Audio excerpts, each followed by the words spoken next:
On a peut-être trouvé mieux que Nano Banana. C'est Flux 2 et c'est européen, vous allez voir. Bon, vous allez voir que c'est peut-être pas aussi puissant, c'est pas aussi bluffant peut-être, mais il a des arguments à faire valoir. On a aussi des nouvelles en matière d'intelligence artificielle évidemment, mais aussi sur les enjeux tech qui concentrent les affrontements entre la Chine, les US, l'Europe. Vous le savez, hein, c'est des sujets récurrents qu'on va aborder une fois de plus cette semaine. Vous écoutez Tech Café, votre rendez-vous sur l'actualité des nouvelles technologies. Nous sommes le 2 décembre 2025 et c'est l'épisode 448. Je suis Guillaume Vendée, podcasteur technophile enthousiaste et je ne suis pas seul. Il est à la tech ce que Will Byers est à Stranger Things. C'est Guillaume Poggiaspala. Salut Guillaume, mais comment vas-tu ? Ah mais j'ai pas encore regardé, j'ai pas encore commencé. Tu peux pas, voilà. Tout le monde, mais non, mais tout le monde me dit, tout le monde m'en parle maintenant. C'est saoulant, c'est saoulant. Moi j'ai envie de tout regarder d'un coup. Eh ben t'as bien raison. Saucisson comme ça, pas en morceaux de saucisson. Alors voilà, et le plus dur ça va être de pas se faire spoiler maintenant.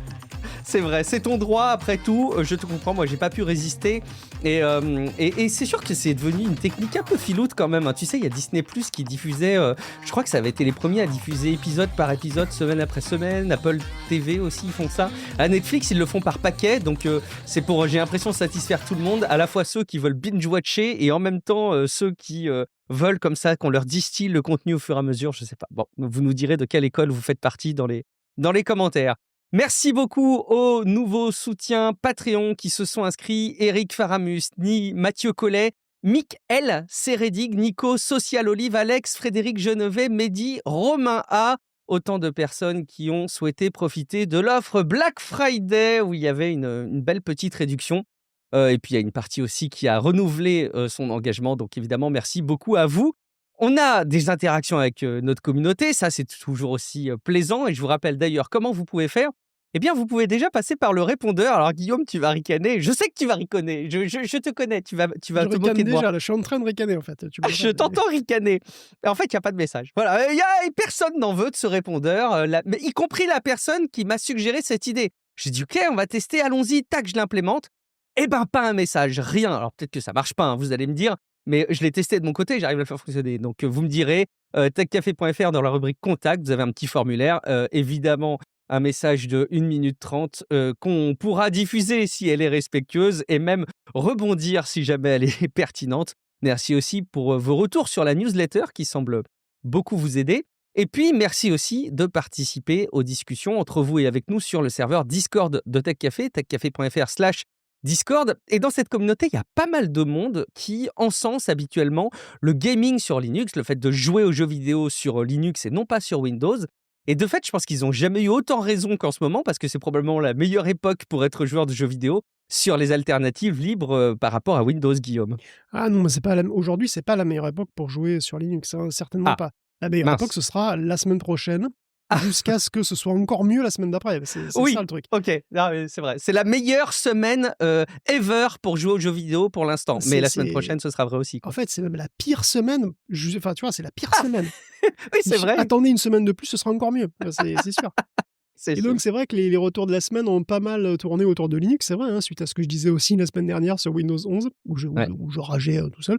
Mais je suis pas le seul à me plaindre. Il y a iWa 2009 aussi qui s'en plaint. Et du coup, Mika et Sebi, par exemple, bien sûr, d'autres disent que sur PC, évidemment, tu peux installer Linux. Et donc, quel Linux ? C'est un petit peu la question quand même qu'on peut se poser.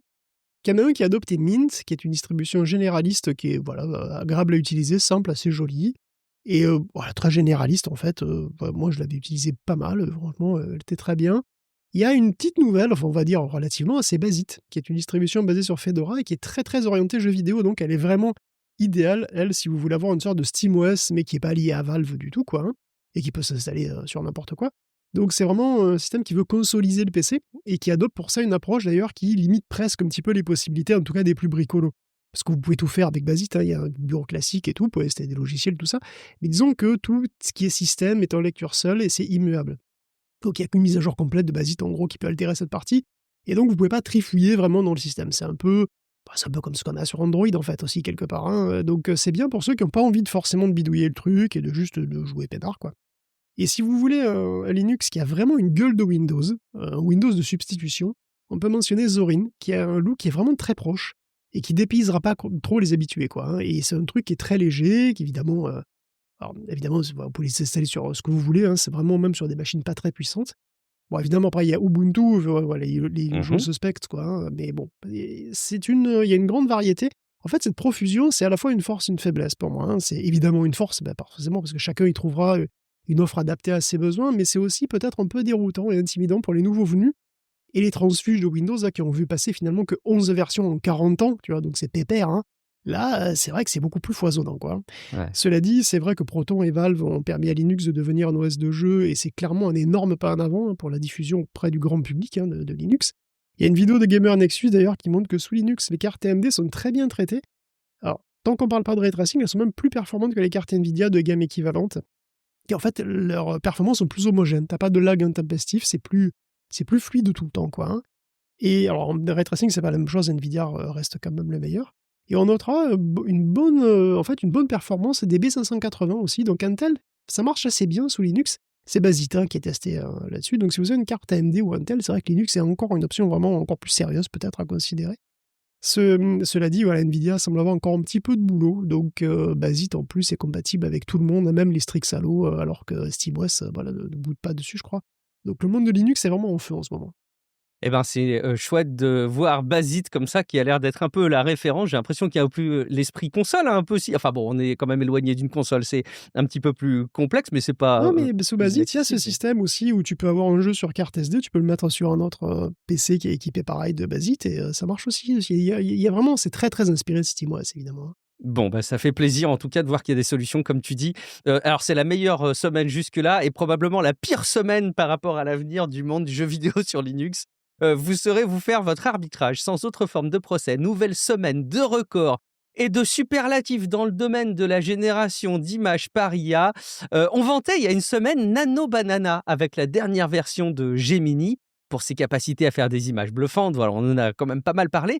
Et voilà qu'en quelques jours, la première place du podium est sérieusement challengée. Et c'est pas par OpenAI, hein, qui a priori a l'air d'être un peu distancé. Je crois savoir qu'ils réorientent pas mal de projets en mode panique parce que Ils Google leur a mis sont, une sacrée ils claque, sont hein. en alerte rouge. Et je pense qu'ils sont, voilà, les loupiottes rouges tournent en rond dans les bureaux et c'est pas parce qu'il y a un incendie physique.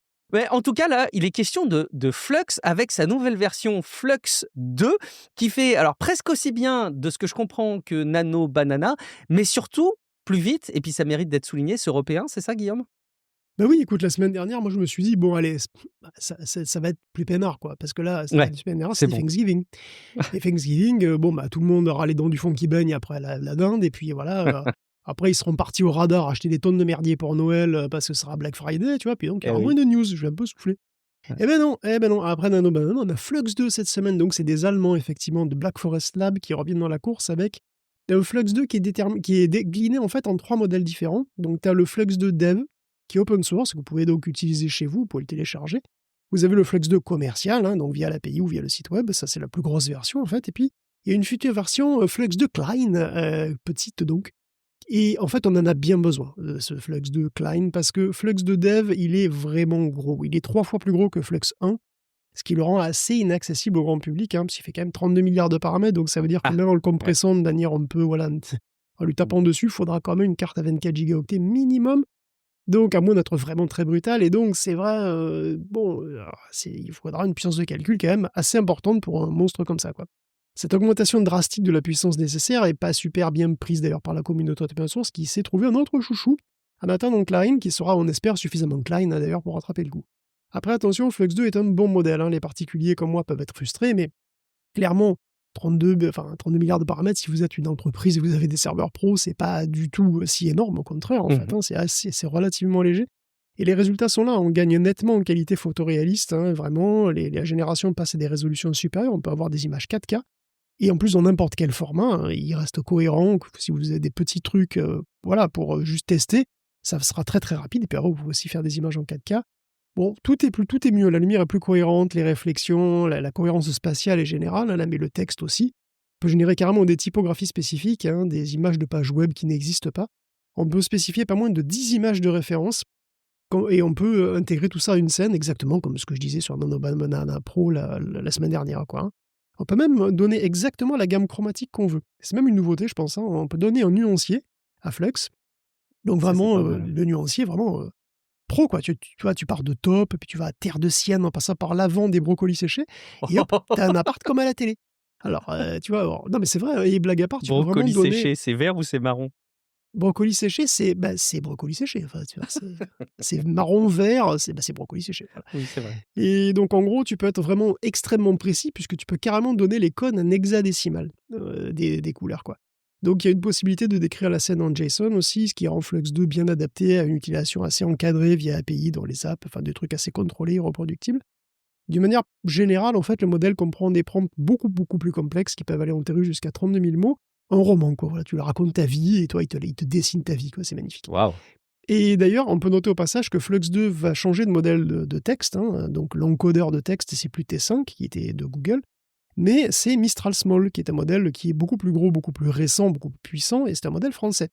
Black Forest, c'est donc de la génération d'images avec Black Forest, hein, et donc Flux 2, vous avez de la génération d'images 100% européenne, avec voilà, un moteur de texte français, et le reste qui est allemand.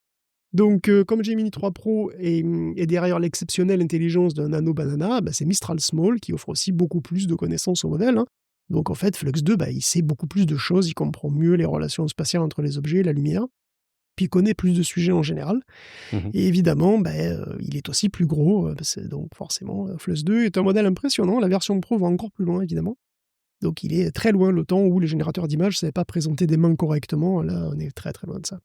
C'est clair que c'est devenu vraiment une claque, mais quand on prend du recul, de se rendre compte à quel point ça a avancé, bon, ben, on en est officiellement, ça y est, à l'indiscernable pour beaucoup d'images qui sont produites. D'ailleurs, c'est marrant, mais je me faisais une réflexion avec une réaction de mon fils pour une série qu'on a regardée il y a pas très longtemps, que je ne citerai pas ici pour spoiler personne. Mais à un moment, il y a un traitement, d'effet sur un visage et il me dit: «Ah! Ça se voit que c'est fait par IA». Et en fait, c'est marrant parce que, désormais, le fait qu'on dise: «C'est fait par IA» est synonyme de: «Ça se voit que c'est pas bien fait, quoi, que c'est pas convaincant». Parce que quand on le dit pas, c'est pas que c'est pas fait par IA, c'est que ça a été bien fait et que c'est visuellement bluffant. Et puis, il y a cette confusion aussi qu'on voit de la part de beaucoup qui disent: «C'est fait par IA», alors qu'en fait, les effets spéciaux, bah, il y en avait énormément avant et on n'a pas attendu le tampon IA pour parler d'effets spéciaux. Donc bon, enfin Oui, voilà, bah, enfin, c'est les nouveaux effets spéciaux, quoi. Parce que de toute c'est façon, ça. enfin, et encore, enfin, supposément, parce que en fait, on disait ça avant aussi, les effets spéciaux, les meilleurs, c'est ceux qu'on voit pas, c'est ceux que tu remarques Oui, pas, et ça, absolument. ça a toujours été vrai. C'est vrai aussi, donc pour cette expression, c'est fait par IA maintenant. Alors, tu parlais de Nano Banana, qui reste ouais, quand même un petit peu le chouchou de l'actu en ce moment, j'ai l'impression. Il a eu son quart d'heure de gloire, mais il y a quand même un problème, c'est que la réalité rattrape un peu toujours les fantasmes et les ambitions des grandes boîtes, et Google a dû quand même revoir un peu à la baisse le volume d'images qu'on pouvait générer avec un accès gratuit, avec son IA Gemini. Et puis, on peut observer un petit peu aussi ce qui se passe au niveau de la concurrence dans ce domaine, qui ne vient pas que d'Europe, comme on vient de le dire avec Flux, mais qui vient aussi du côté de la Chine, Guillaume. Oula oui, bah alors je l'évoquais en parlant de Flux 2, mais la communauté en ligne d'amateurs, hein, comme ça, de génération d'images, qui s'est constituée au début autour de Stable Diffusion, puis de SDXL, et puis de Flux d'ailleurs, eh ben, elle a trouvé effectivement largement de quoi se consoler en attendant Flux Klein, hein, donc, et ça s'appelle Z-Image. Ça nous vient de Chine et c'est fait par Alibaba, les papas du capybara. C'est voilà, c'est devenu la mascotte de Qwen, le capybara. C'est pour ça que je dis ça, donc c'est Alibaba aussi qui fait Qwen. Précisément, c'est le laboratoire Tongyi qui fait ça, et leur objectif, c'est, il est aussi ambitieux que celui de Flux 2 finalement, mais juste il commence à l'envers, parce que là où Black Forest sort vraiment son gros modèle, avant, et puis après il sortira des plus petits, Tongyi Lab, lui, va sortir d'abord le petit, Z-Image Turbo, et plus tard ils sortiront le full, le gros Z-Image base, et une version, dédiée à l'édition d'images, donc Z-Image Edit, qui sera une sorte de nano banana pour éditer les images, comme il y a aussi par exemple Qwen Edit, etc. Alors pour le moment, on a donc Z-Image Turbo, et il a le double avantage d'être relativement petit. Il est quand même 2 fois plus léger que Flux 1, donc presque 6 fois plus léger que Flux 2, et il converge assez rapidement. Comprendre qu'il consomme assez peu de puissance de calcul, quoi, relativement, hein.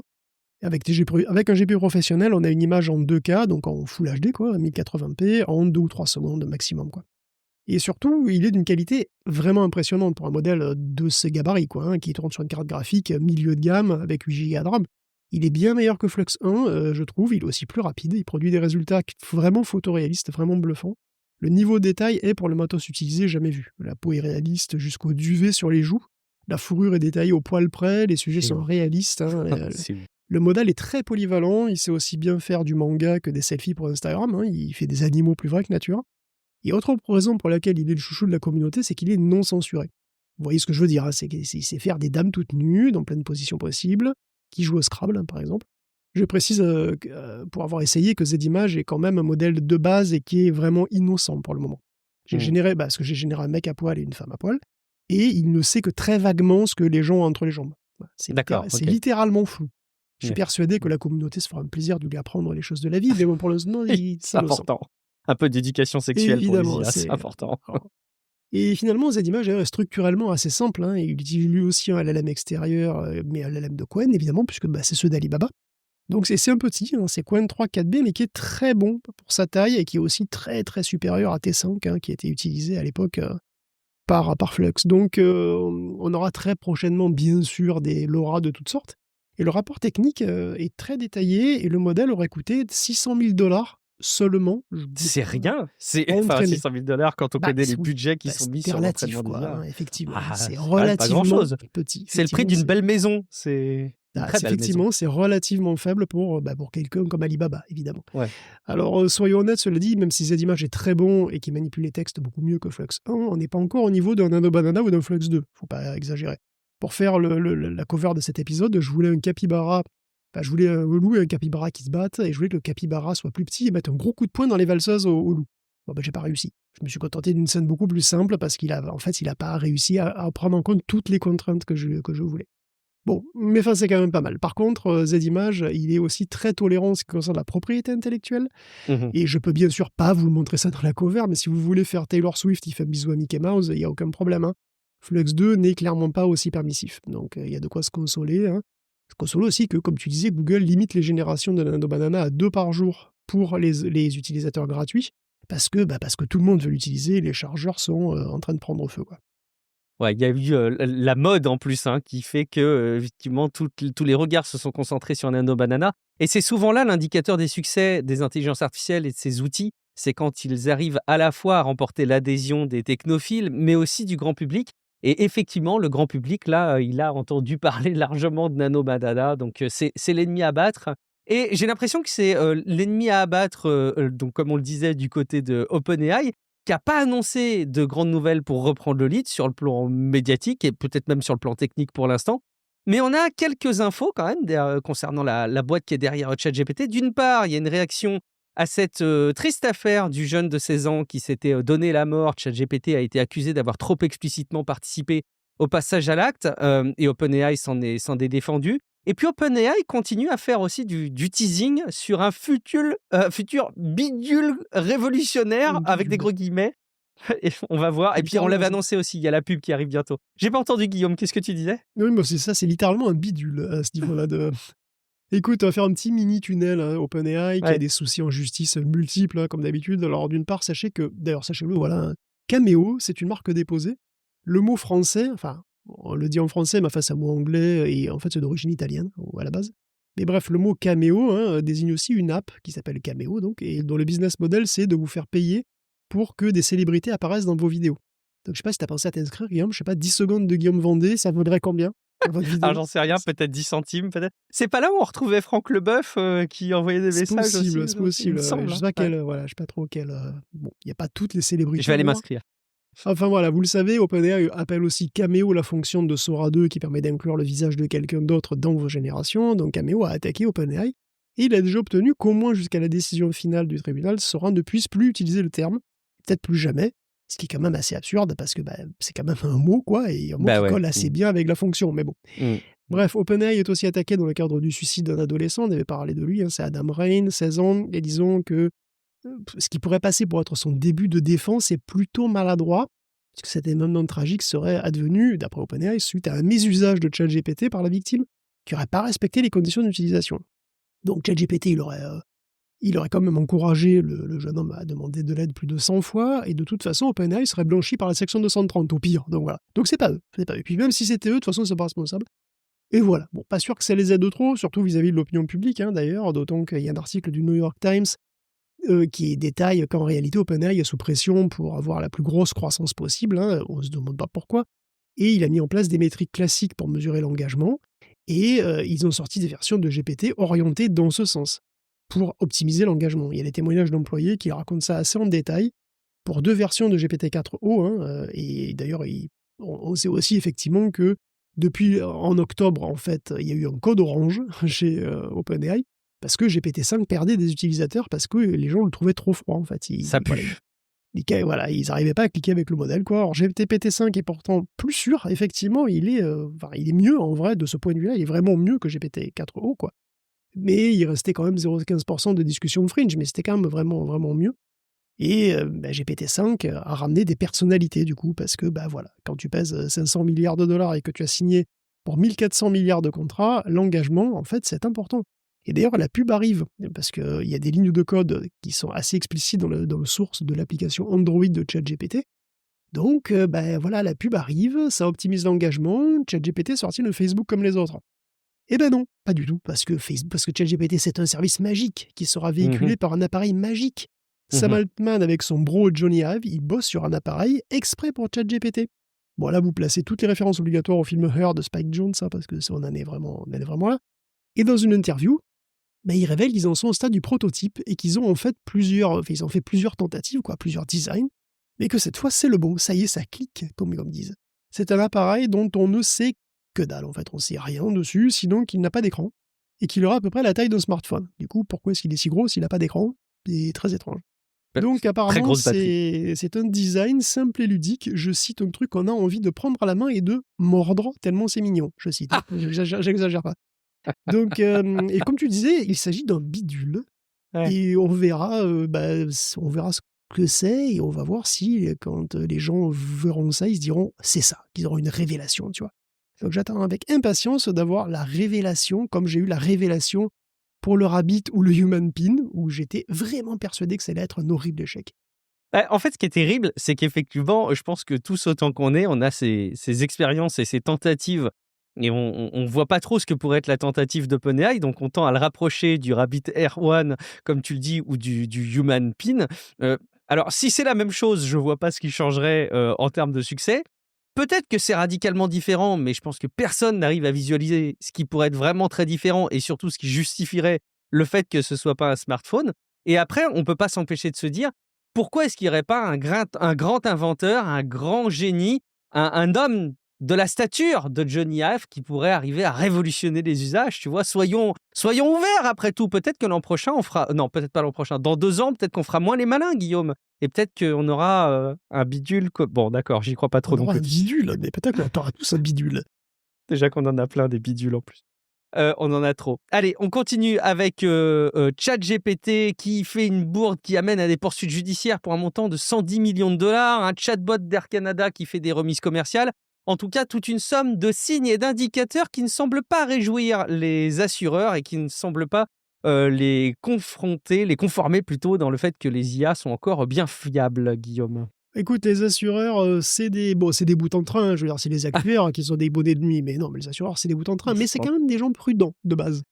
Tu vois, et parce qu'assurer, c'est un métier, tu vois, il y a des assureurs militants, il y en a avec lesquels il y a zéro tracas, zéro blabla, et puis il y en a d'autres qui sont assurément humains, et qui veulent pas trop assurer ce qui est assurément non humain. On n'y pense pas trop, mais tout le monde doit s'assurer, et les propriétaires de chatbots aussi, pourquoi pas. Et même surtout, vu que leurs chatbots sortent de grosses conneries régulièrement, et qui sont régulièrement attaqués en justice pour diffamation ou autre. Bon, ça se comprend. Sauf que les assureurs, eux, ils sont pas chauds. AIG, Great American, Chubb et WR Berkeley, que je connais pas bien entendu, mais ils sont tous américains, ont demandé aux législateurs la permission d'exclure les prestataires de chatbot de leur service. Voilà. Parce que c'est des boîtes noires pour eux, et puis ils font des erreurs qui peuvent potentiellement être très coûteuses, et assez régulièrement. Et donc, évidemment, hein, donc tu as cité des cas, effectivement, qui sont des exemples évidents, quoi. Hein. Ce sont des risques qui sont trop grands pour être assurés, parce que certaines de leurs boards peuvent coûter des millions de dollars, quoi. Et c'est vrai que c'est une très mauvaise nouvelle pour tous les prestataires d'IA, quoi, hein, parce que voilà, chaque board de leur modèle, du coup, ce sera pour leurs pieds. Il faut les comprendre, les assureurs. Hein. C'est un risque systémique pour les IA, parce qu'elles font des erreurs régulièrement et elles peuvent être extrêmement coûteuses. Alors évidemment, elles sont plus rares, mais elles peuvent quand même, ça peut être des centaines de millions de dollars, quoi. Et s'ils ont plusieurs clients comme ça qui font régulièrement des erreurs à plusieurs dizaines ou centaines de millions de dollars, c'est pas possible. Je sais pas s'il existe un blog, un réseau social, une chaîne YouTube, que sais-je, qui référence les bourdes les plus incroyables liées à l'IA, ou peut-être les plus coûteuses, tu vois. mais je pense qu'il y a peut-être matière là à créer du contenu et à mon avis, il y aurait des choses à dire qui feraient sourire ou pas, allez savoir. Hem, la bulle de l'IA, vous la voyez venir? En tout cas, elle continue de grossir et puis un seul événement pourrait déclencher son éclatement qu'on imagine peut-être de plus en plus proche de nous. On cite souvent le cas de Nvidia comme élément indicateur pour donner un petit peu la température. On le dit même chaque semaine dans Tech Café et on peut, à ce sujet, évoquer les prises de position de Michael Burry. C'est un investisseur qui a pris des positions baissières assez importantes au sujet notamment de Nvidia, mais il y a Palantir aussi, il y en a d'autres, je crois, non, Guillaume? Oui, Michael Burry, vous le connaissez peut-être, hein, c'est l'homme au très très gros short. Il y a eu un film sur lui, hein, qui s'appelle The Big Short d'ailleurs, c'est ça. Film de 2015 avec Christian Bale et Ryan Gosling, et en fait le film se passe en 2005 et ça relate l'histoire vraie, hein, de ce Michael Burry qui avait vu arriver la crise des subprimes. Et donc effectivement il a parié à la baisse sur des valeurs liées au crédit immobilier, hein, pour simplifier. Il les a shortés, d'où le titre. Et il s'est fait un fric de fou dessus, parce qu'à l'époque, personne n'anticipait ça. L'immobilier ne cessait de monter, tout le monde en a profité jusqu'au crash. Et depuis, Michael Burry, il s'est transformé en la Cassandre de la bourse. Bon, évidemment, il a toujours son fonds d'investissement qui s'appelle Scion Capital. Et bon, alors, il a prévu pas mal de crises qui se sont jamais produites. Le mec est plutôt pessimiste de nature, quand même. Hein. Okay. Mais bon, ce qui est important, c'est que c'est une célébrité, quand même. Voilà, beaucoup de gens le connaissent, beaucoup de gens l'écoutent quand il parle, quoi, et c'est au moins aussi important que la pertinence de ce qu'il dit, ça, le fait que les gens l'écoutent. Et ce qu'il dit actuellement, c'est que l'IA est une énorme bulle et que Nvidia est largement surévaluée. Il parie aussi contre Palantir, c'est vrai, une autre valeur tech qui a grossi étonnamment vite ces derniers temps. Spécifiquement, il dit aussi que les boîtes IA trafiquent leur livre de compte en minimisant le facteur de dépréciation du matériel, qui est assez rapide en fait, et c'est vrai qu'ils sortent de nouvelles GPU tous les ans. Ah, c'est vrai, quand on y réfléchit. Et qu'en gros, les GPU, t'en achètes une, 5 ans plus tard, elle est obsolète, quoi, très largement. Ouais. Et donc, il mentionne aussi que les prestataires IA sont financés par leurs propres fournisseurs, ce qu'on a remarqué ici aussi, hein, souvent, comme étant des investissements circulaires. Alors, bien sûr, Nvidia conteste tout ça, il invoque des calculs erronés, il dit non, on n'est pas Enron. Alors, le scandale Enron revient comme ça parfois dans les news, on compare un petit peu, mais bon, en vrai, c'est une comparaison qui est assez fragile. Selon Burry, et je suis d'accord, mais bon, tout le monde s'en fout, selon Burry, c'est pas pertinent de comparer Nvidia vraiment et Enron. Par contre, Nvidia pourrait être comparé à Cisco fin 90. Parce qu'autant Enron vraiment a trafiqué ses livres de compte et est parti en faillite quand ça a été découvert, autant Cisco a juste surproduit, survendu des infrastructures qui se sont pas révélées utiles, en tout cas sur le moment, et il a perdu quand même les 3/4 de sa valeur en quelques mois. Parce que Cisco, fin 98, c'est $12 l'action, début 2000, c'est $80 l'action, et fin 2011, c'est encore $12 l'action. Cela dit, Cisco existe toujours, hein. Et puis il est plus pertinent que jamais d'ailleurs, hein, Cisco, voilà, donc forcément, voilà. Alors évidemment, il est pertinent, Cisco. Bon, Michael Burry n'a pas toujours raison, lui il n'est pas forcément toujours pertinent. Il faut savoir qu'il a shorté Tesla par exemple, et qu'il a perdu beaucoup d'argent en shortant Tesla. Il a aussi anticipé la folie GameStop d'ailleurs, mais il a vendu trop tôt, et il aurait pu se faire beaucoup plus de fric sur GameStop. Pour le coup, je le pardonne un peu sur les deux coups, parce que finalement, il a juste sous-estimé l'étendue de l'irrationalité humaine, quoi. Hein. Ça peut nous arriver à tous. Je veux dire, c'est sous-estimer la connerie, c'est un truc. Ah, mais c'est vrai. Et puis pour Tesla, il a aussi sous-estimé l'intensité du champ de distorsion de la réalité d'Elon Musk, hein, qui est extrêmement puissant. C'est pardonnable. Burry n'a pas toujours gagné, mais bon, il est respecté quand même, hein, et par beaucoup de monde, hein, puisqu'on peut même considérer qu'il a pas mal de fans, puisqu'il a une newsletter qui est payante, hein, qui coûte $400 par an, et qui a déjà 90 000 abonnés. Donc c'est quand même... Vous faites la multiplication pour avoir son revenu annuel avec une newsletter, ce qui montre que les newsletters, non, ne sont pas mortes au passage. Effectivement, bon, comme l'ambiance est déjà la méfiance vis-à-vis du secteur de l'IA et de Nvidia en particulier, hein, ce qu'il dit a d'autant plus de poids, et il pourra bien faire une prophétie autoréalisatrice.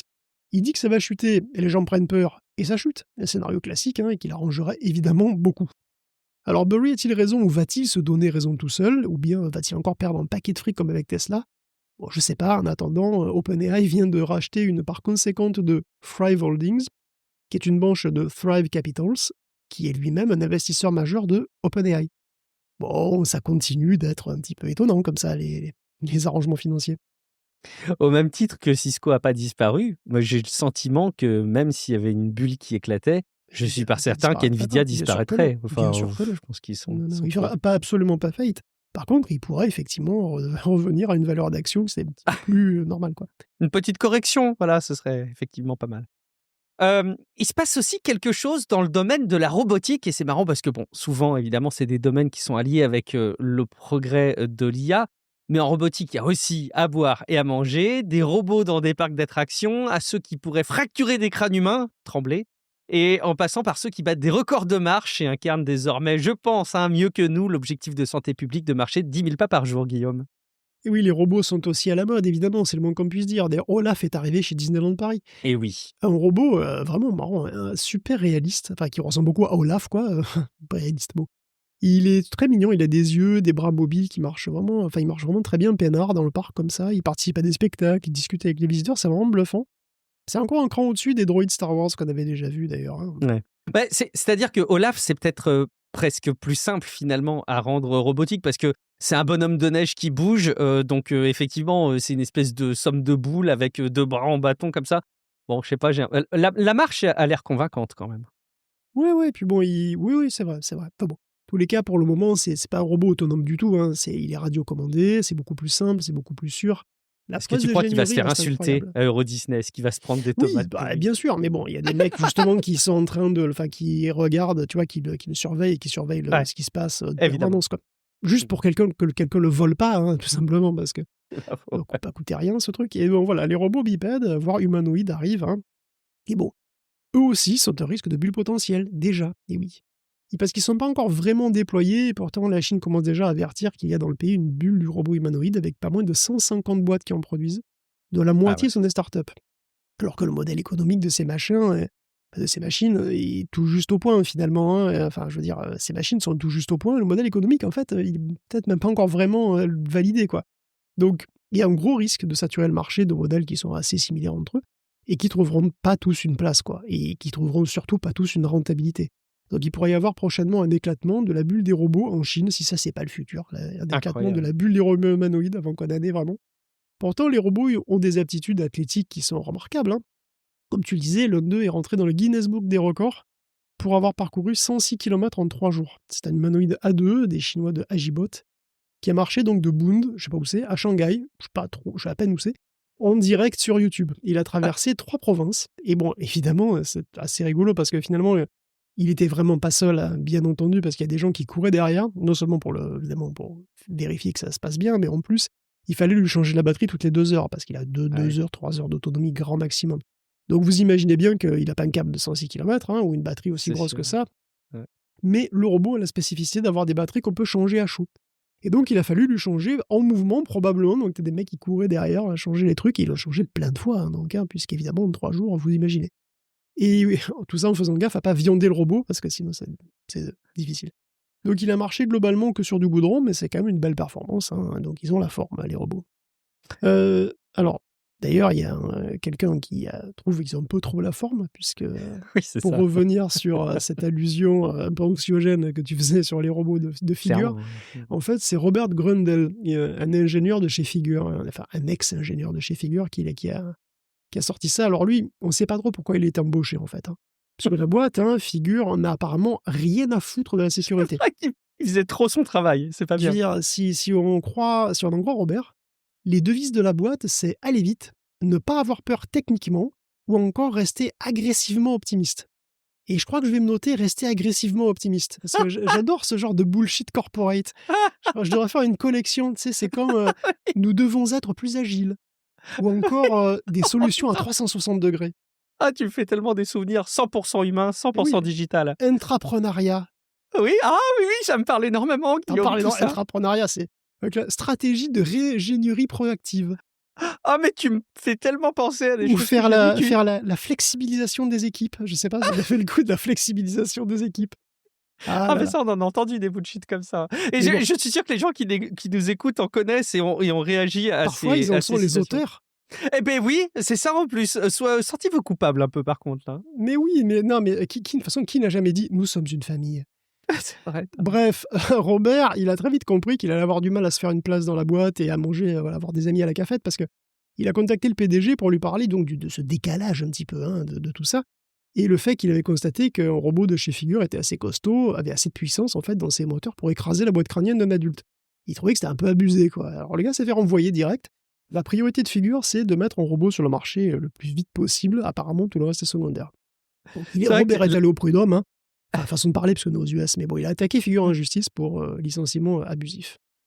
La question que tu soulèves est quand même très intéressante, c'est pourquoi est-ce qu'il a été recruté? Je veux dire, le mec soulève quand même des problèmes de sécurité en tant que responsable de sécurité. T'as pas honte, non? Tu dégages, c'est bon, faut être un peu optimiste là-dedans, enfin, voyons, ne soulève pas les problèmes. Allez, on continue avec des nouveaux travaux en neurosciences cette fois, qui viennent peut-être, je sais pas, mais doucher les ardeurs d'entreprises d'IA qui s'appuient massivement sur les LLM, les grands modèles de langage qui font fonctionner les chatbots par IA. Alors, s'il est question de considérer que ces IA sont très intelligentes, il semblerait bien en réalité que le langage puisse être à tort désigné comme un modèle d'intelligence. De quoi s'agit-il, Guillaume? C'est compliqué, mais c'est intéressant. La semaine dernière, sur The Verge, il y a eu un article un peu plus long que d'habitude, enfin même assez long, de Benjamin Riley, qui est le fondateur de Cognitive Resonance, qui est une organisation qui veut combattre la hype de l'IA avec des cours, des séminaires, des blogs, voilà, ce genre de trucs, quoi. Et le but, c'est plus ou moins d'en dire plus, en fait, sur la cognition humaine, hein, pour vraiment la différencier de ce que font les machines. Ce qui est à la base plutôt bien, d'ailleurs, mais bizarrement, l'essai du mec sur le site m'a pas du tout convaincu. Ah merde! Son problème, c'est qu'il se base principalement sur une étude ou une méta-étude en fait, de neurosciences qui montre que le langage est séparé de la pensée chez les humains. Alors, c'est plus ou moins un truc qui vous paraîtra évident, hein, ça dépend si c'est intuitif pour vous ou pas. Mais bon, on peut, voilà, le consensus, c'est qu'on peut penser sans mots. Bon, les bébés, avant de savoir parler, pensent et réfléchissent, hein, les animaux aussi. Et des humains qui ont des lésions cérébrales, des accidents et qui peuvent plus parler ou s'exprimer en mots peuvent encore fonctionner et raisonner, quoi. Donc, je sais pas si ça vous étonne ou pas, et voilà, le consensus scientifique, autant que je puisse en juger, alors que bon, c'est vraiment pas du tout mon domaine, hein, semble dire qu'on peut penser sans mots, et du coup que le langage est un outil de communication avant tout. Et pas le substrat de la pensée, voilà, on pourrait dire. Et donc, ce que fait l'auteur, c'est qu'il s'empresse de dire que langage et intelligence sont deux choses qui sont complètement différentes. Or, il dit aussi, qu'est-ce qu'un chatbot si ce n'est un modèle de langage? Il écrit, les LLM ne sont que des outils qui imitent la fonction communicative du langage et non le processus cognitif distinct et séparé de la pensée et du raisonnement, quel que soit le nombre de centres de données que nous construisions. Voilà. Donc, en gros, quel que soit le nombre de centres de données que nous construisions, on ne pourra pas avoir un truc qui c'est vraiment intelligent, quoi. Alors, effectivement, dit comme ça paraît tomber sous le sens, et pourtant, ça ne me convainc pas du tout. Ok. En fait, j'ai même l'impression que l'article passe à côté du sujet. Déjà, on peut partir d'un point de vue ultra terre-à-terre, en fait, hein. On peut commencer très simplement à être ultra pragmatique. L'important, c'est ce que les IA sont capables de faire, et pas comment elles le font. Qu'elles pensent ou pas, en vrai, on s'en fout. Si elles sont capables de résoudre une classe de problèmes de manière fiable, c'est tout ce qui compte pour juger de leur véritable impact sur la société, et de leur véritable utilité. Une intelligence artificielle est-elle vraiment intelligente? Qu'est-ce que ça peut me foutre si elle me prend un code qui marche et si elle migre mon dépôt GitHub de C++ à Rust sans que j'ai rien à faire? C'est une attitude purement pragmatique, mais bon, c'est vrai qu'elle se tient. Je pense que c'est souvent d'ailleurs l'attitude que j'ai en fait. Mais bon, même si on s'intéresse aux questions plus profondes et quasi philosophiques, hein, de savoir si une IA est intelligente, a des pensées ou assimilée, l'article ne me convainc pas plus en fait. Parce qu'il ignore le fait qu'un modèle de langage a un état interne en réalité. Cet état, c'est un vecteur, hein, c'est le vecteur, donc l'entité mathématique, voilà, qui est faite d'une grosse liste de nombres, hein, qui représente donc le texte effectivement qu'on lui donne. Mais ce vecteur, donc, qui au début représente le texte effectivement qui est donné, il va rentrer dans le modèle, il va être modifié couche par couche, hein, on sait que c'est multicouche, hein, un modèle de langage, donc il va être modifié couche par couche, et puis il va sortir à la fin un vecteur qui donnera une série de résultats qu'on va interpréter pour continuer le texte. Cet état interne, il est distinct du texte en fait. Il est issu du texte, le texte est vectorisé, c'est vrai, mais ce vecteur après se balade dans un espace latent, hautement structuré, et les couches du modèle manipulent ce vecteur et en fait voyagent dans cet espace latent. Cet espace latent, c'est un espace interne des trucs. Et ce vecteur, il encode des concepts. On le sait, on en a parlé plusieurs fois des études d'anthropique et d'autres, hein, qui montrent que les états internes LLM encodent des concepts complexes et structurés de manière sémantique et d'ailleurs quasi fractale. On se souvient, le Golden Gate, c'est un concept. On peut trouver des sous-concepts de San Francisco, on peut trouver les surconcepts de Californie, on peut trouver des trucs connexes, etc. Les choses sont reliées. Et il y a longtemps que les modèles sont multimodaux en plus aussi, hein. Donc ça veut dire que les sons, les images, eux aussi sont transformés en une représentation interne qui est unifiée sémantiquement. Donc, il y a un état interne qui est une représentation mathématique des concepts sémantiques. Et ça existe, quoi, je veux dire. Et on a aussi des études qui montre que ces états internes représentent l'état du monde vu par les LLM. Donc un LLM qu'on entraîne uniquement à jouer à Othello, il va se créer tout seul, exemple après exemple, une représentation interne du plateau de jeu. Et on peut retrouver cette représentation, on peut retrouver l'état du plateau de jeu en analysant ces états internes du modèle, en faisant des espèces de radiographie ou d'IRM si vous voulez. D'IRM, d'IA quoi. Donc on sait que dans un LLM classique, les états internes d'ailleurs ne concernent pas seulement le mot qui suit. On a repéré qu'un LLM pense, entre guillemets, à ce qu'il va dire à l'avance. Il a une idée des mots qu'il va écrire avant de les écrire. Donc enfin, et pour conclure uniquement, considérer les modèles autorégressifs, c'est très réducteur, parce que Meta fait des modèles qui génèrent des phrases entières, qui représentent donc des concepts encore plus complexes. Les modèles de diffusion produisent des blocs de texte à la fois, à partir d'une représentation latente, hein. Et on sait aussi que les LLM peuvent être entraînés à raisonner dans leur espace latent, sans sortir de mots. Ça, c'est la méthode Coconut de chez Meta. Ça, c'est des études qu'on a relatées ici même, hein, dont on a parlé déjà dans les épisodes précédents. Donc, l'argument du gars, à mon avis, se détruit tout seul. Le langage est-il un outil... il dit effectivement, ok, le langage est un outil de communication. Ben oui, bien sûr. Mais un outil de communication de quoi? Si ce n'est pas de pensée. Le langage, c'est un outil d'encodage de nos pensées. Et donc, les LLM sont entraînés sur une multitude immense de pensées, encodées de cette manière-là. Et eux, pendant leur entraînement, ils se créent leur propre espace latent, leur propre représentation interne de tout ça. Ils se réapproprient nos pensées, en quelque sorte, en créant des structures mathématiques. Alors, vous pouvez appeler ça des pensées, ou pas, mais ça ne change rien. Ça ne change pas le fait que ces structures mathématiques sont là. Les modèles de langage ne sont pas purement linguistiques, ils sont purement mathématiques, et ça fait une grosse différence. Et puis je pense que c'est une erreur de penser les LLM comme des tentatives de répliquer des êtres humains. Ça n'a jamais été le but en fait. Hein. Les GPT ont été créés pour résoudre des problèmes de linguistique purement techniques, et puis en augmentant de manière déraisonnable en fait leur taille, hein, pour l'époque, on a été très surpris de ce qu'ils réussissaient à faire. Les chatbots, c'est un accident en fait. À l'époque de GPT-1, personne n'imaginait ChatGPT et les autres. Mais ce ne sont pas des simili-êtres humains, ou des nouvelles espèces animales. D'ailleurs, il y a une citation d'Andrei Karpathy que j'aime beaucoup, avec les LLM, « Nous ne fabriquons pas des animaux, nous invoquons des fantômes ». C'est ça qu'il dit. Et je trouve ça très vrai, en fait. On invoque des fantômes. Les LLM sont des choses figées dans le temps, qui représentent une forme de mémoire collective de nous tous, vivants comme morts, hein. Et ces choses, ces choses-là, ces LLM, ces choses, ont appris énormément de choses sur nous. À quel point elles ont appris des choses sur nous et jusqu'où elles pourront aller, moi, je me risquerais pas à être définitif sur le sujet.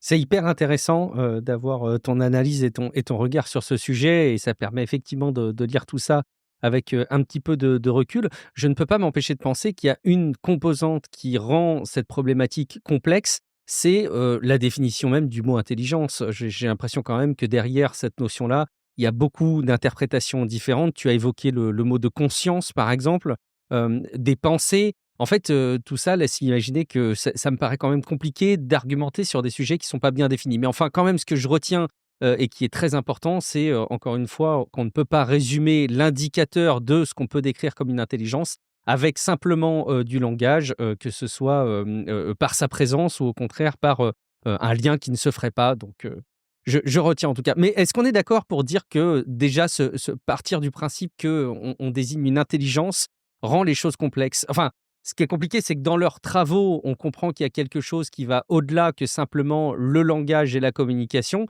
Mais comme tu le dis toi-même, le langage, c'est pas simplement des mots qui s'enchaînent, quoi. C'est déjà une représentation d'une forme de pensée. Mais le truc, si tu veux, c'est qu'effectivement, le langage, c'est un encodage de quelque chose d'autre. Mais pour les LLM aussi, le langage est un encodage de quelque chose d'autre.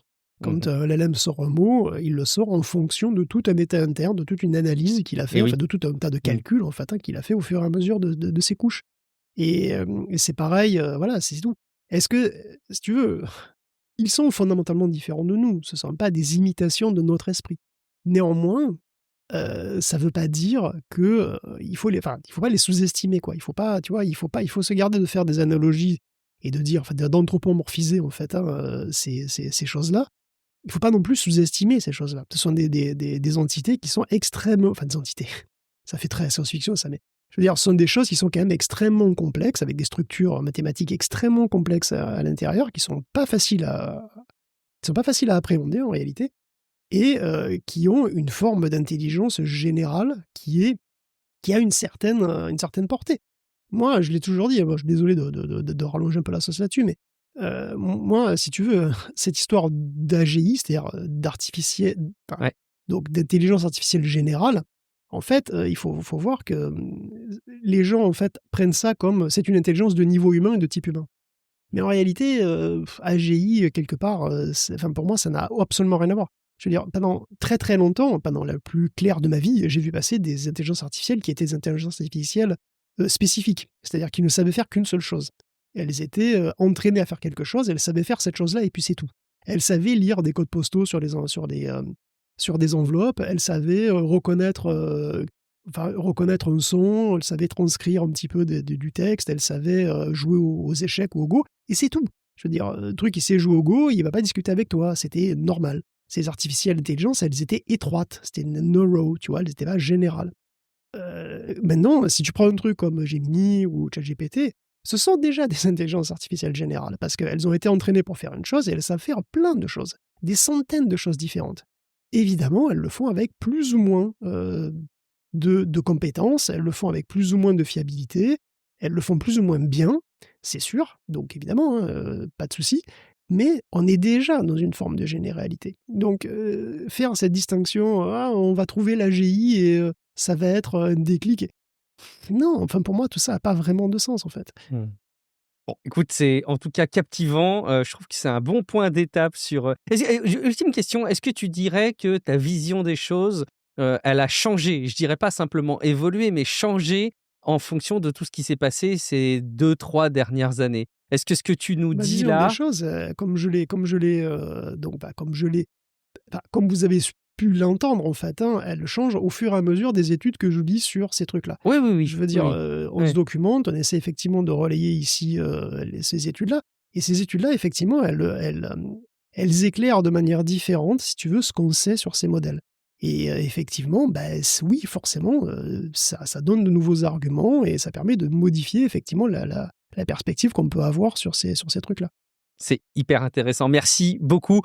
Tu sais, moi, j'ai un autre indicateur d'intelligence en tête et il est beaucoup plus facile à mesurer. Il y a aucune expression du langage nécessaire. C'est extrêmement simple à mesurer. C'est la capacité à considérer le fait qu'un contenu qui est diffusé gratuitement nécessite le financement de celles et ceux qui peuvent se le permettre. Alors, bon, évidemment, loin de moi l'idée de dire que toutes celles et tous ceux qui ne soutiennent pas Tech Café financièrement seraient dénués d'intelligence. Ça, c'est pas du tout ce que je veux dire. Surtout qu'on ne peut pas tous mettre en œuvre notre budget personnel comme on le souhaiterait. Mais si vous en avez la possibilité, si vous écoutez Tech Café régulièrement, c'est l'occasion pour moi de dire que c'est hyper important de ne pas procrastiner et remettre à plus tard le fait de vous abonner à Tech Café sur Patreon, patreon.com/techcafé. Et puis, j'en profite pour vous informer d'un tout nouveau contenu exclusif à porter à votre connaissance, exclusif pour les personnes qui soutiennent Tech Café sur Patreon. À partir de maintenant, quand vous vous inscrirez, vous aurez accès à un tout nouveau podcast hebdomadaire. Donc, vous pourrez vous y inscrire ou pas, hein. C'est pas parce que vous écoutez Tech Café aujourd'hui sans la pub grâce à votre accès à Patreon que vous aurez ces épisodes. Il faudra aller faire la démarche de vous y inscrire en plus. Ça s'appelle les coulisses de Guillaume. Je vais vous expliquer un peu les coulisses de la création de contenu, de mes enjeux pro, de comment tenter de promouvoir des contenus, notamment sur Internet, comment même, j'allais dire, vendre du contenu, comment je tente de m'adapter en vidéo, mes petites expériences, comment j'essaie de m'organiser à titre perso. Donc voilà, si vous écoutiez déjà la voix de Guillaume et que vous étiez sensible au message où je parlais timidement, évidemment, hein, de moi-même, peut-être que vous aurez plus d'infos en vous abonnant sur patreon.com/techcafé. C'est en tout cas, de toute façon, le moyen le plus sûr de me rémunérer pour mon travail et rémunérer bien évidemment Guillaume Poggiaspala pour son travail pour Tech Café. N'attendez pas en le remettant à plus tard, hein, cette inscription. Abonnez-vous tout de suite sur patreon.com/techcafé. On continue avec le secteur de l'industrie automobile. Alors, on va pas en parler sous l'angle de la conduite autonome ou des batteries pour les véhicules électriques, mais quand même sur leur nature informatique. En fait, ça commence à tirer un peu la sonnette d'alarme à cause d'une crise qui se profile. Elle a commencé d'ailleurs il y a plusieurs semaines, peut-être même plusieurs mois. J'ai commencé à voir des choses passer à ce sujet-là et ça tend à se confirmer et pas du tout à se résoudre. Donc, dans une branche de production des puces qui sont très utilisées dans les chaînes de production dans le domaine automobile, et ça concerne une boîte européenne, mais qui paradoxalement fait partie d'un groupe chinois, Nexperia. Explique-nous ce qui se passe, Guillaume. Oui, Nexperia, ou l'histoire de manque cruel de vision stratégique quand même, parce que Nexperia, avant la saga qui la caractérise maintenant, elle n'était pas très très connue du grand public. Alors, Je découvrais moi. Oui, c'est normal, hein, c'est une boîte de semi-conducteurs hollandaise qui produit pas des puces super sexy, des puces, voilà, nous on parle des puces super sexy, hein, longueur d'épisode. C'est vrai. C'est pour ça qu'on n'en que parle dans le pas sexy. trop ici, quoi. Hein. Mais bon, elle produit néanmoins des composants essentiels de la simple diode au circuit intégré, avec des processus qu'on appelle matures, c'est-à-dire vieux, quoi, toujours tout simplement utilitaires, tout simplement. Donc c'est des trucs pas particulièrement puissants, mais répandus et en fait répandus dans tout ce qui se branche à désormais une prise électrique, hein, plus ou moins. Et effectivement aussi beaucoup dans les voitures qui sont truffées, hein, de ce genre de composants. C'est même un des principaux problèmes.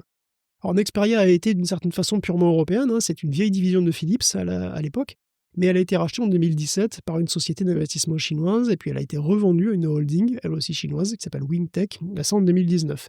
Soyons clairs, tout le monde s'en foutait. En 2017, le souci a effleuré personne. Et même en 2019, c'était avant le Covid. Un autre monde. Avant le Covid, c'est le pays de cocagne. Enfin, je veux dire, tu vois, c'est vraiment... Et bon, ça n'a pas trop fait réagir. Alors, c'est le bon temps, hein. Et pendant encore plusieurs années, finalement, l'importance de Nexperia, elle est passée un peu sous les radars, quoi. Et on avait donc sur le sol européen une boîte qui produit des semi-conducteurs essentiels à des poids lourds comme Bosch, et puis toute la filière automobile européenne, quoi. Et tout ça qui appartenait à des Chinois. Et même qui étaient dépendants des Chinois, puisqu'en fait, les puces étaient fabriquées ici, mais les tests et l'assemblage final étaient faits en Chine. Ce qui est curieux, Donc, ça. Hein, ouais. Les wafers, par exemple, étaient faits ici, mais ils étaient découpés et packagés en Chine, et puis après, ils étaient réexpédiés aux clients européens. Donc, les composants ont fait des allers-retours à l'autre bout du monde, et ça choquait personne. Voilà, jusqu'à cette année, quoi, globalement. Sous la pression américaine, en tout cas officieusement, on va dire, les Hollandais ont dû réagir. Wingtech a été mis sur la liste noire des Américains l'an dernier. Mais bon, les Hollandais contestent que ça vienne de là. Du coup, c'est la zone, évidemment, parce que c'est quand même un petit peu tard pour réagir. Ah, maintenant. Et du coup, la réaction, d'ailleurs, a été très bizarre et assez brutale, puisqu'ils ont placé Nexperia sous tutelle de l'État. Alors, techniquement, ils ont suspendu le PDG à cause d'une gestion irresponsable, on va dire, de l'entreprise et des transferts des capacités de production et de propriété intellectuelle vers la Chine. La tutelle est venue ensuite, en application d'une obscure loi de 1952. Alors ça, c'était le 12 octobre. Alors évidemment, Wingtech n'est pas content. Et comme c'est eux qui expédient les composants in fine, évidemment, c'est eux qui commandent, quoi. Hein. Et donc, ils ont fait quoi? Ils ont tout bloqué, évidemment. Et là, les Bosch, les Aumovio, les Honda, ils ont plus de pièces, chômage technique. Et bien sûr, la crise diplomatique ouverte avec la Chine. Hein. Alors, fin novembre, Wingtech a contesté la décision devant la Cour suprême des Pays-Bas. En retour, Nexperia a appelé, dans une lettre ouverte, sa propre division chinoise à arrêter le massacre et à immédiatement reprendre le business et à renvoyer les trucs, quoi, renvoyer les composants, pour éviter une crise, et à ma connaissance, sans succès. Et on en est là pour le moment, quoi. C'est la panique, hein, parce que des arrêts de production sont imminents, et franchement, la situation n'est pas géniale, et c'est assez hallucinant, quoi. On a laissé faire pendant des années, hein, pendant 8 ans, même, quand même. Et d'un coup, ça nous prend comme une envie de pisser, quoi. Mais je sais pas. Ah non, c'est pas possible, on reprend la main de force. Qu'est-ce qui pouvait mal se passer? En tout cas, ça montre à quel point les semi-conducteurs sont des composants critiques, même quand c'est pas des puces super puissantes, quoi, en fait. Hein. Même quand c'est pas des composants de dernière génération, c'est extrêmement important comme secteur. Et je voudrais être sûr de comprendre la partie packaging. Est-ce qu'elle est, comme je l'imagine être, très compliquée à déplacer et elle est en Chine et c'est trop compliqué de la déplacer? Ou est-ce que c'est simplement un manque d'anticipation de ne pas avoir aussi ramené, je ne sais pas, aux Pays-Bas? Ils l'ont déplacé, c'était moins cher, c'est tout. D'accord, ok. À mon avis, c'est juste ça. C'est juste une histoire de coût, ok. Non, mais avant, je pensais que c'était un savoir-faire qu'on n'avait pas. packagé ici. Mais comme D'accord. Ah ouais, Wingtech, ok. D'accord. évidemment, avant, à l'époque, évidemment, c'était packagé ici, mais quand Wingtech a pris les commandes, ils se sont dit, non, mais c'est beaucoup moins cher de faire ça chez nous, hein, la main-d'œuvre est moins chère, on a des... Enfin, plus ils ont des usines qui font ça, à mon avis, voilà, donc ils ont fait ça juste parce que c'était moins cher, quoi. Vous avez peut-être déjà été la cible d'arnaque de votre côté, avec la responsabilité des réseaux sociaux, qui va probablement être amené un peu à évoluer en fonction des évolutions législatives. Il faut dire qu'a priori, pour l'instant, peut-être un peu comme en partie les banques, hein, leur tolérance quant au comportement criminel était a priori assez large, Guillaume. Oui, ça va faire mal, l'Europe s'apprête à faire passer une loi qui rendrait les plateformes responsables des fraudes financières qu'elles véhiculent. Alors les banques, c'est les banques qui devront rembourser les victimes si elles se font avoir par des arnaqueurs qui se font passer pour elles, par exemple.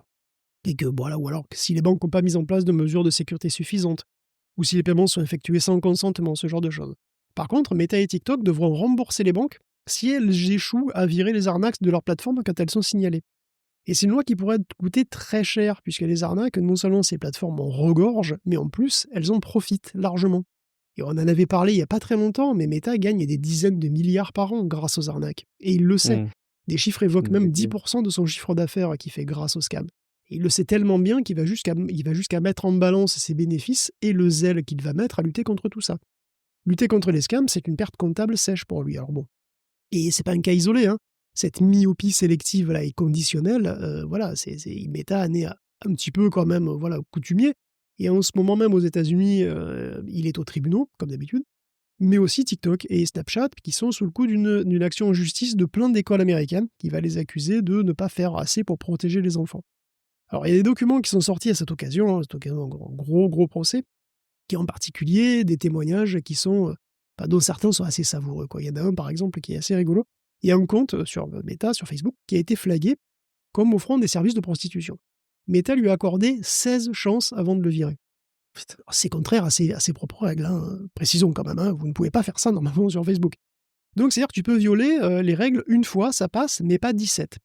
Donc 2 fois, ok, allez, ça va, mais pas à 17. 3 fois, ça passe encore, hein, mais pas 17. 4, c'est limite, mais pas 17. 5 fois, c'est envisageable, tu vois, mais pas 17. 6 fois, vraiment, bon, mais non, mais tu vois, mais pas 17.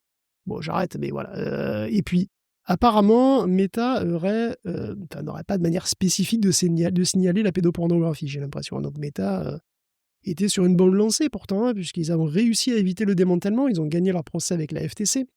Donc ils n'ont pas le besoin de revendre WhatsApp et compagnie. C'est beau, c'est déjà ça, mais c'est jamais fini, hein. Et puis en plus, bon, Zuckerberg, des fois, il fera mieux de... disons qu'il rate jamais une occasion de se taire. Il aurait dit, lui, qu'il ne voyait aucune relation de cause à effet entre les réseaux sociaux et l'état mental des jeunes. Bon, lui, il voit pas le problème. Il y a pas mal d'études qui, malheureusement, ne sont pas tout à fait de cet avis.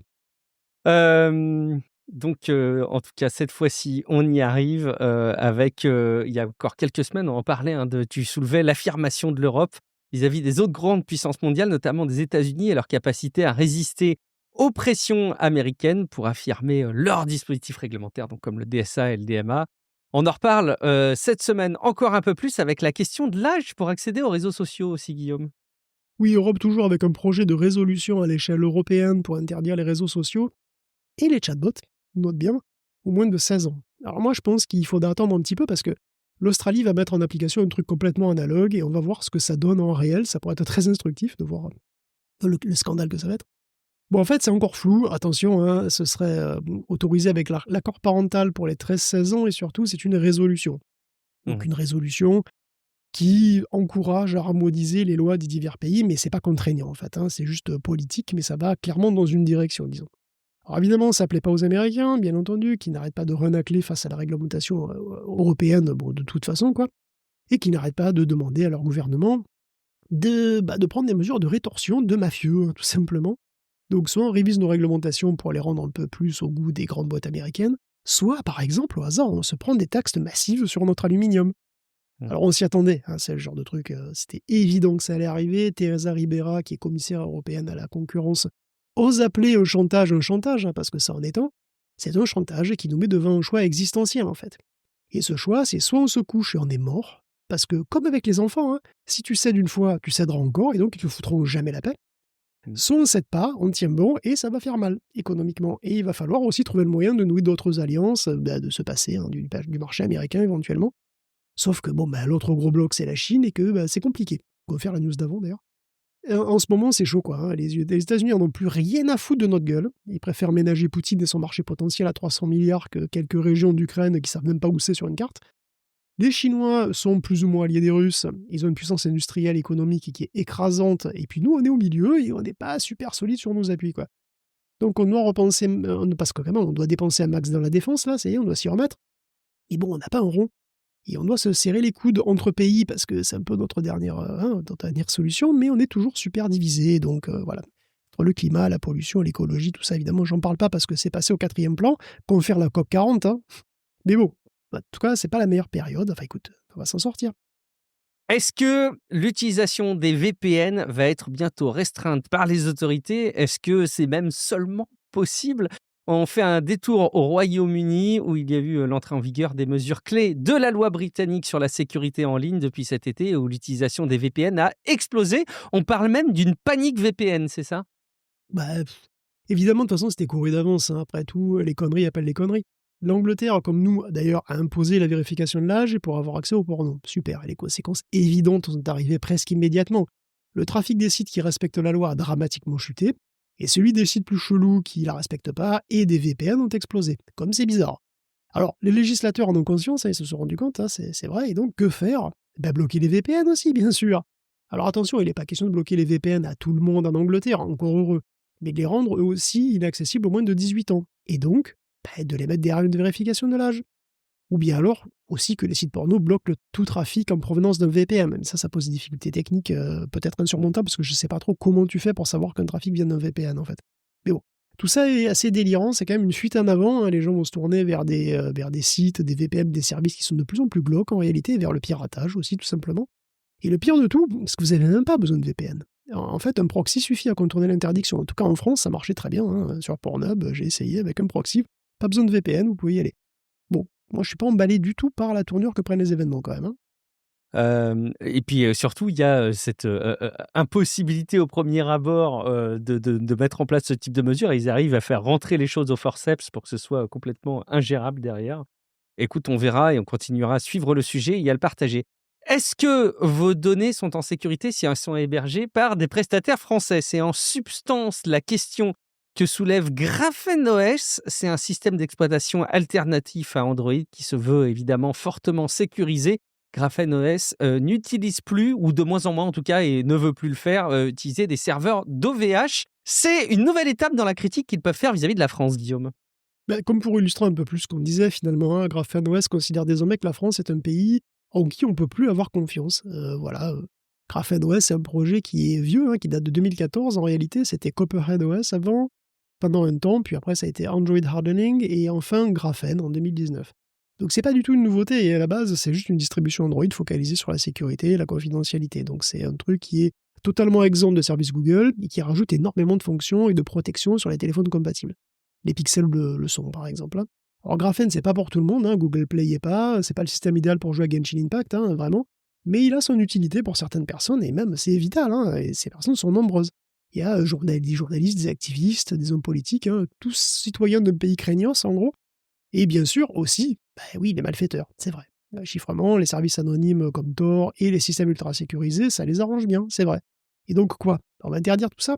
Toutes les protections pour tout le monde? Il y a constamment des volontés en ce sens. En Europe, hein, le chiffrement de bout en bout a failli être Mmh. compromis dans le bloc entier. C'était chat control. Et les Allemands ont finalement dit non. Mais la France était d'accord, hein, notez bien. Mmh mh. Et un autre texte est en cours de mise au point, encore, hein, voilà. On n'est pas encore sorti de là. L'ambiance, elle n'est pas trop propice au chiffrement et à la confidentialité ces temps-ci. Et par là-dessus, t'as le Parisien qui a écrit un article qui présente GrapheneOS comme le système des narcotrafiquants. Ce serait même leur botte secrète, selon eux. Bah, peut-être, et oui, peut-être ils utilisent et après. Vous voulez interdire GrapheneOS? Et donc vous voulez interdire tous les systèmes orientés sécurité? Vous voulez interdire aux gens de modifier même un logiciel open source pour en faire ce qu'ils veulent? Parce que tout ça est basé sur Android, sur la version open source d'Android, hein, donc tout le monde peut le modifier, hein, qui êtes-vous, quoi, je veux dire, au moment. Donc, toujours est-il que ça a moussé dans les médias et que l'équipe de Graphene ne l'a pas bien pris, et que c'est pour ça qu'il est parti d'OVH, hein, ils veulent plus rien avoir à faire avec la France. Ils n'ont plus confiance. Et le souci, c'est que, vu les positions que prennent nos hommes politiques ces temps-ci, je suis pas sûr de pouvoir leur donner tort. Et oui, on peut comprendre aussi leur décision. Après, je ne sais pas s'ils vont arriver à trouver des environnements, hébergés qui sont, complètement à l'abri de tout problème. Ça, c'est un peu le souci, mais bon, on peut comprendre en tout cas la démarche. On le répétera jamais assez. Il y a un truc, on n'en parle plus trop, hein, mais les cryptos, c'est volatile. Je ne sais pas si vous saviez. Une nouvelle illustration avec plusieurs entreprises qui vendent leurs avoirs en ce moment en Bitcoin ou en Ether pour valoriser leur cours de bourse, Guillaume. Bah écoute, on termine cet épisode sur des nouvelles pas très réjouissantes là dernièrement, mais bon, voilà, on va peut-être se remettre un petit peu le smile, parce qu'en ce moment, moi j'ai mon petit plaisir depuis un petit mois, là, tous les matins, je regarde le cours du Bitcoin dégringoler et ça me fait la journée, mais oui. Tu ricanes. Mais oui, le Bitcoin, plus de 100 000 euros au début octobre, 73 000 aujourd'hui, et ça continue de baisser. Il y a plus de 77 milliards de valeurs qui se sont déjà envolées du marché des cryptos.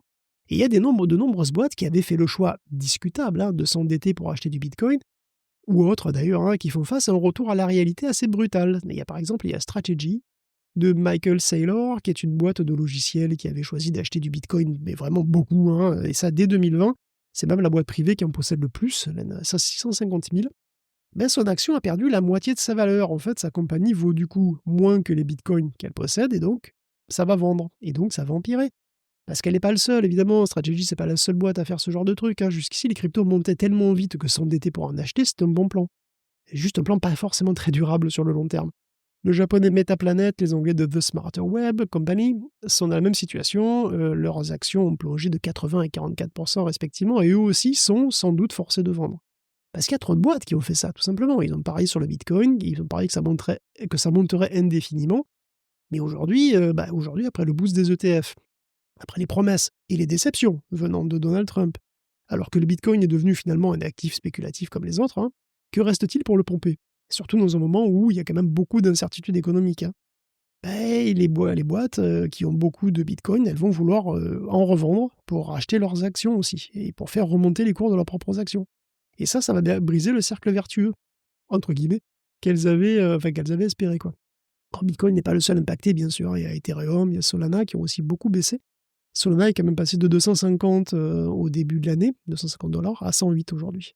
En fait, Bitcoin pourrait toujours trouver preneur. Bitcoin ne va pas tomber à zéro, j'y crois malheureusement pas. Et ça va forcément conserver une certaine valeur après tout ça. Mais bon, pour les cryptos plus niches, ça pourrait être plus difficile. Si ça continue, ceux qui ont parié sur le Doge ou sur d'autres shitcoins pourraient se retrouver avec rien du tout à un moment. Eh bien, on verra et on continuera à suivre le cours des cryptos. En attendant, une petite rubrique jeux vidéo. Mais jeux vidéo, Guillaume, pour faire tourner ces jeux vidéo, il faut des machines. Et pour faire tourner ces machines, il faut de la mémoire qui va devenir, on l'a déjà dit, de plus en plus onéreuse. C'est un peu la panique, j'ai l'impression, dans ce sujet. Ça devient même presque peut-être des nouveaux enjeux de spéculation, j'ai l'impression, non? Ben oui, ça pourrait, parce qu'on a déjà parlé plusieurs fois. Alors, les prix de la RAM explosent. Ça va continuer pendant un bon moment. Quand on dit exploser, on parle carrément de prix multipliés par 2 ou 3, voire par 5.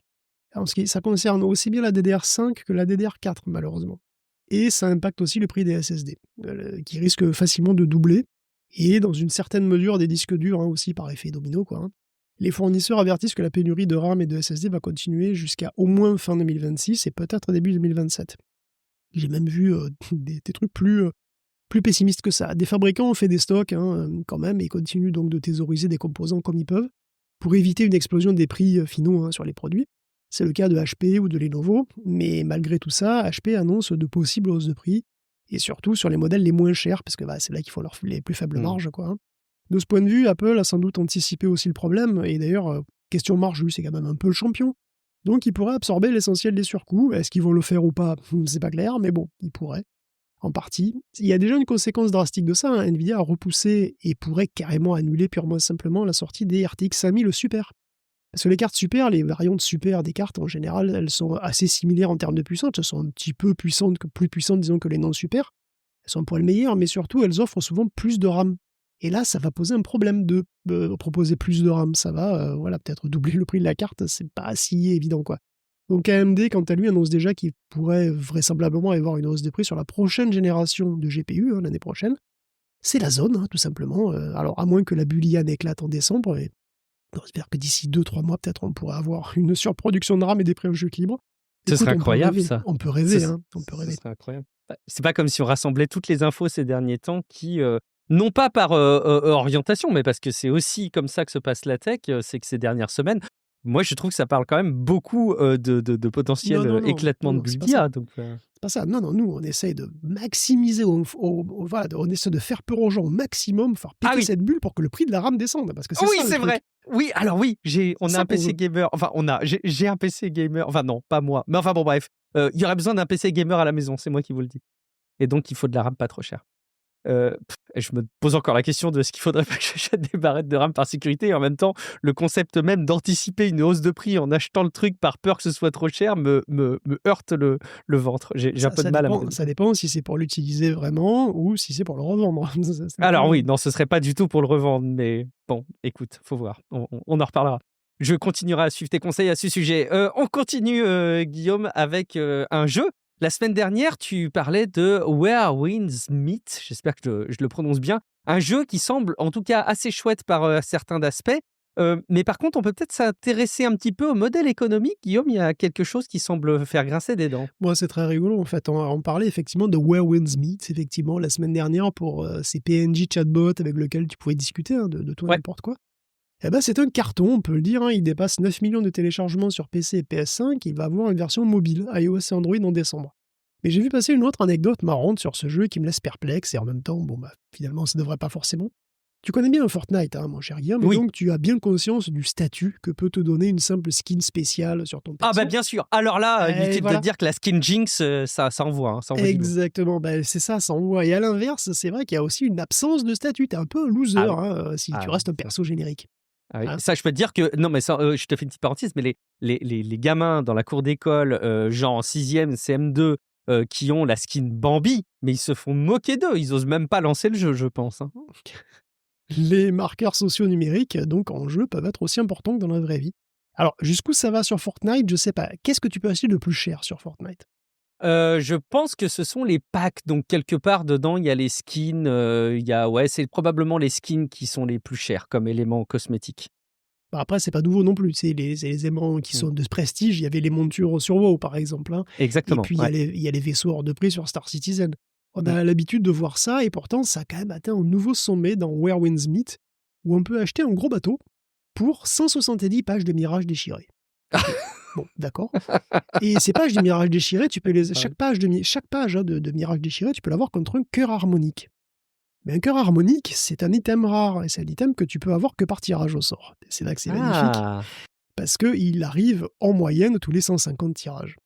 D'accord. 150 tirages, ça coûte 400 balles, 400 $.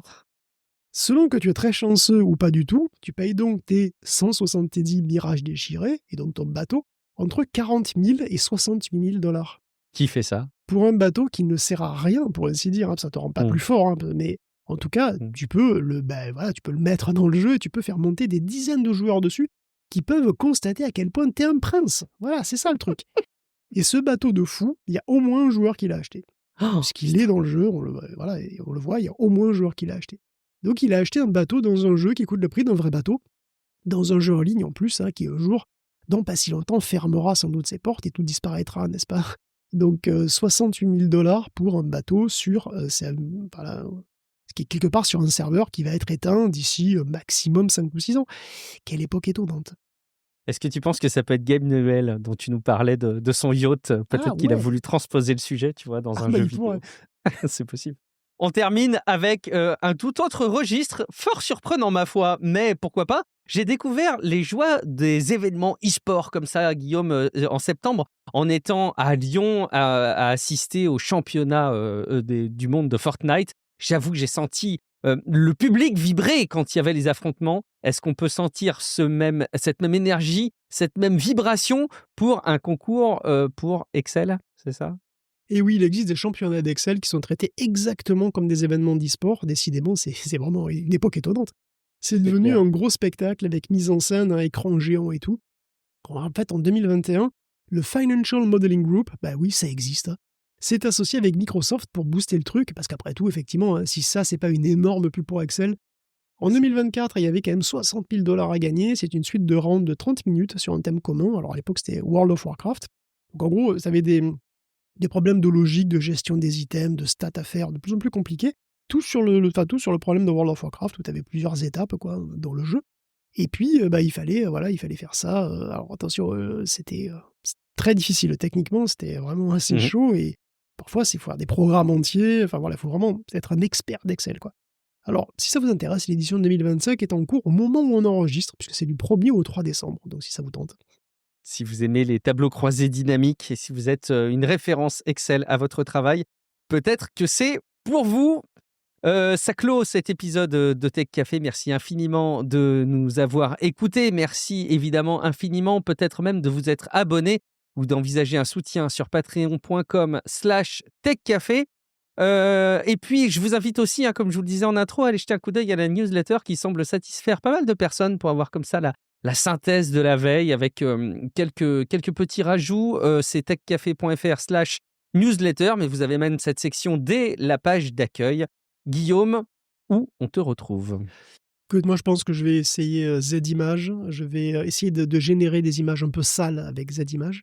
Oh Je là, vais le mettre sur Facebook et je vais voir combien de fois je peux les mettre. Si je peux les mettre une fois, mais pas 17 sans doute. Sans doute pas 17, mais peut-être 2 fois. Après, pas 17, tu vois. Mais 3 fois, il faut tester, tu vois. Mais pas 17. Ça t'amènera peut-être à 17, va savoir. Merci beaucoup, je suis Guillaume Vendée. Vous me retrouvez tous les vendredis matins en live, en vidéo sur Twitch et sur YouTube de 10h à midi, donc chaque vendredi matin. Et puis, bien entendu, on se retrouve dans quelques jours dans un prochain épisode de Tech Café. Ciao à toutes et à tous. Ciao à tous.